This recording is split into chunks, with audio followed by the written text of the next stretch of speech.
গাজীপুরের টঙ্গীর কেমিক্যাল গোডাউনে অগ্নিকাণ্ডের ঘটনা ঘটেছে। আগুন নিয়ন্ত্রণে আনতে কর্মরত অবস্থায় ফায়ার সার্ভিসের 5 জন দগ্ধ হয়েছেন। কাজ করছে উদ্ধারকারী 7টি ইউনিট। ফায়ার সার্ভিস জানায়, সোমবার বিকেল 3:30টার দিকে টঙ্গীর সাহারা মার্কেটের সেমি পাকা টিন শেড একটি ভবনে অগ্নিকাণ্ডের খবর পেয়ে ঘটনাস্থলে পৌঁছায় 7টি ইউনিট। ঘন ধোঁয়া এবং দাহ্য পদার্থ থাকার কারণে আগুন দ্রুত ছড়িয়ে পড়ে বলে প্রাথমিকভাবে ধারণা করছে ফায়ার সার্ভিস। হঠাৎ করে আগুন বেড়ে গেলে আগুন নিয়ন্ত্রণের দায়িত্বপ্রাপ্ত একজন কর্মকর্তা সহ 3 জন দমকল কর্মী দগ্ধ হন। তাদের দ্রুত উদ্ধার করে স্থানীয় হাসপাতাল এবং জাতীয় বার্ন অ্যান্ড প্লাস্টিক সার্জারি ইনস্টিটিউটে আনা হয়েছে।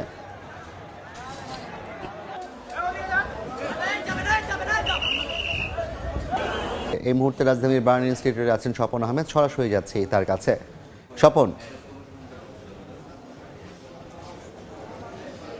গাজীপুরের টঙ্গীতে ভয়াবহ একটি অগ্নিকাণ্ডের ঘটনা ঘটছে। এখন পর্যন্ত কিন্তু 7টি ইউনিট ফায়ার সার্ভিসের কাজ করছে আগুন নিভানোর জন্য। যেহেতু কেমিক্যাল গোডাউনে আগুন, এই আগুনে কিন্তু এখন পর্যন্ত দগ্ধ অবস্থায় রাজধানীতে অর্থাৎ জাতীয় বার্ন ও প্লাস্টিক্স ইনস্টিটিউটে আসছে ফায়ার সার্ভিসেরই 4 জন কর্মী, এর মধ্যে একজন অফিসার রয়েছে। তাদেরকে কিন্তু ট্রিটমেন্ট এই জাতীয় বার্ন ও প্লাস্টিক সার্জারি ইনস্টিটিউটের ভেতরে তাদের চিকিৎসা, প্রাথমিক যে চিকিৎসা সেগুলো চলছে। তবে আরেকজন আসছেন, অর্থাৎ ওই আগুনে যে দগ্ধ হয়েছেন আরেকজন ঢাকা মেডিকেলে, এটি হচ্ছেন একজন দোকান কর্মচারী, তিনিও আহত হয়ে দগ্ধ হয়ে সেখানে ভর্তি রয়েছে। তবে স্বাভাবিকভাবেই আমি যে 4 জন এখানে আসছেন তাদের নাম একটু বলতে চাই। এর মধ্যে একজন ফায়ার ফাইটার, যার নাম হচ্ছে নুরুল হুদা, এবং একজন হচ্ছেন জয় হাসান, আরেকজন হচ্ছেন অফিসার জান্নাতুল নাইম, যার কথা কিছুক্ষণ আগে বলছিলাম, এবং আরেকজন হচ্ছেন শামীম আহমেদ।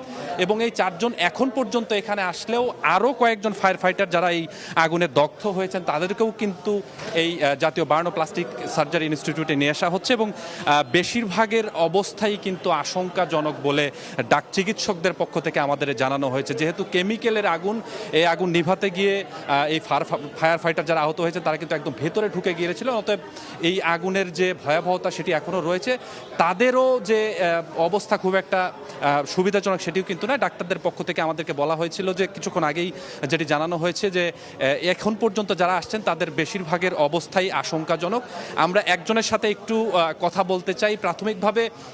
এখন একটু যদি কথা বলতে চাই, এখন পর্যন্ত কতজন এখানে আসছেন এবং রাস্তায় কতজন আছেন এবং যারা ট্রিটমেন্ট নিচ্ছেন তাদের আসলে কি অবস্থা, ডাক্তারদের পক্ষ থেকে আপনারা কি জানতে পারবেন?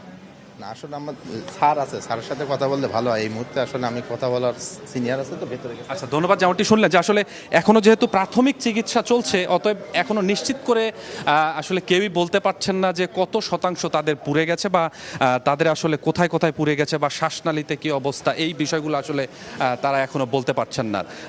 যদিও আমরা অপেক্ষমান অবস্থায় রয়েছি, তবে এই ভয়াবহ অগ্নিকাণ্ডের ঘটনা আমি বিস্তারিত প্রেক্ষাপটটা একটু বলে রাখি। বিকেল 3টার দিকে হঠাৎই কিন্তু এই আগুনের ঘটনাটি ঘটে এবং তারপর থেকেই আসলে এখন পর্যন্ত সেই আগুন নেভানোর জন্য ফায়ার সার্ভিসের কর্মীরা যারা বিভিন্ন জায়গা থেকে, বিভিন্ন ইউনিট থেকে এসেছেন, অসংখ্য ফায়ার সার্ভিস, তারা কিন্তু সেই গাজীপুরের টঙ্গীতে সেই আগুন নেভানোর চেষ্টা করছেন। এবং যারা আসলে দগ্ধ হয়ে রাজধানীতে নিয়ে আসা হচ্ছে তাদের জন্য এখানকার যে ইউনিটগুলো রয়েছে ফায়ার সার্ভিসের, তারা কিন্তু তাদের সিনিয়র অফিসার থেকে শুরু করে তাদের যে অন্যান্য কর্মীরা রয়েছেন তারাও কিন্তু এখানে উপস্থিত হচ্ছেন।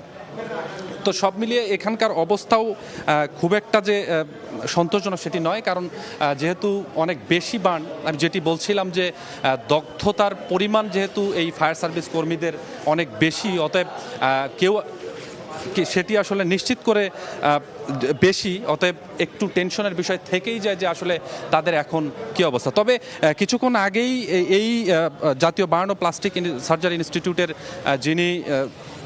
যিনি আবাসিক সার্জন রয়েছেন, তিনি আমাদেরকে যেটি জানালেন যে যেহেতু তাদেরকে মাত্রই নিয়ে আসা হয়েছে, অতএব তাদের কি পরিমাণ দগ্ধতা আসলে হয়েছে এই বিষয়টি আসলে এখনও তারা বলতে পারছেন না। আমরা দেখছি যে 2-1 ফায়ার কর্মীর যাদের পরিবারের সদস্যরা এখানে এসেছেন, তাদের সাথে যেহেতু এই মুহূর্তে আসলে কথা বলার মুহূর্তে আসলে তারা নেই। আপনি আমার ক্যামেরা ফ্রেমে নিশ্চয়ই দেখতে পাচ্ছেন যে কি মর্মাহত একটি ঘটনার সাক্ষী এই তাদের পরিবারের সদস্যরা, তারা এখানে আসছেন। অন্যান্য ফায়ার সার্ভিসের যারা কর্মী রয়েছেন তাদেরকে কিন্তু বোঝানোর চেষ্টা হচ্ছে যে যদিও একটি তাদের এই দগ্ধতা নিয়ে আসলে কাজ করতে হয় সবসময়, অতএব স্বাভাবিকভাবেই এ ধরনের ঘটনার সাক্ষী তাদের হতেই হয়। আমরা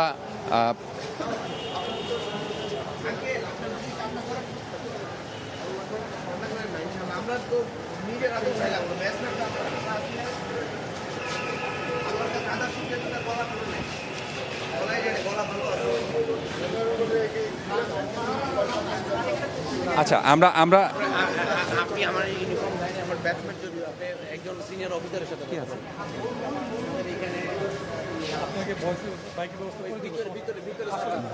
দেখছেন যে যারা আসলে আহত হয়ে দগ্ধ হয়ে জাতীয় বার্ন ও প্লাস্টিক সার্জারি ইনস্টিটিউটে এসেছেন তাদের পরিবারের সদস্যরাও দু একজন এই মুহূর্তে আমাদের সামনে আসলে অবস্থান করছেন, তবে তারা কান্না করছেন, তারা দোয়াও করছেন যেন এই যে দগ্ধতা এটি যেন খুব বেশি না হয়।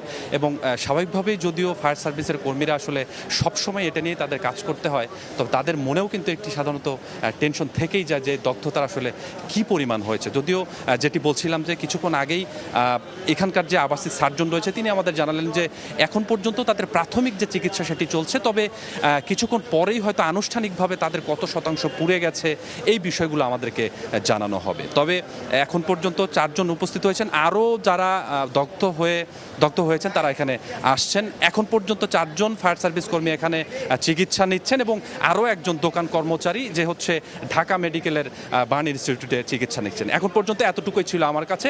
পরবর্তী সংবাদে আমি আরও ভালো আপডেট আপনাদের দিতে পারবো।